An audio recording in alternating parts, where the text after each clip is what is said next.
Social media and talk shows are not family courts. So hindi kayo dapat parang korte na magde-deny o magko-confirm sa social media, kasi pag ganun yung ginagawa nyo, you're looking for monetization. Pinagkakakitaan nyo yung issues nyo. Di ba? So, kung gusto mong i-expose yung asawa mong nagloloko, makuha mo nga yung monetization. Pero anong stigma nun, lalong-lalo na sa mga anak nyo, emotionally, mentally, sa mga anak nyo, and yung social cost na tinatawag.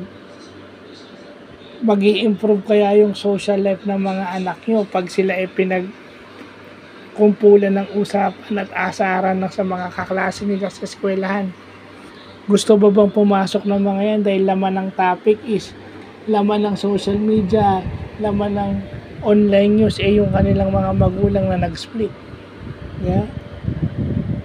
And then doon sa deny na wala, mag-attay na lang tayo sa sasabihin ng ng family court, where bawsi issues are tackled. Di ba? Kasi sa family court, binubusisi yung mga ebidensya kung talaga bang meron kayong illicit affair.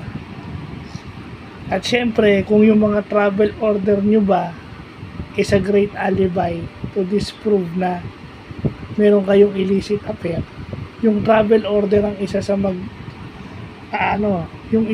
yung travel order, yung isa sa, kung kayo public official, yung travel order ang magsasalba sa inyo na wala kayong illicit affair. Pero sabi nga ng Google, alibi lang yun.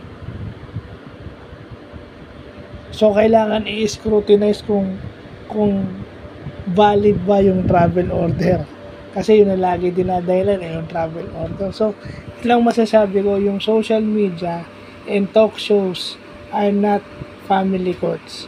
So yung family courts are a court of law where annulment, child custody, at kung magkaka-divorce, doon papasok doon yung divorce.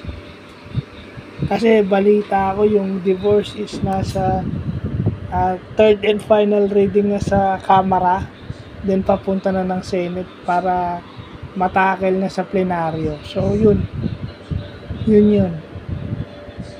kasi itong mga to wala namang mapapala itong mga naghiwalay na mag-asawa kung puro sa social media.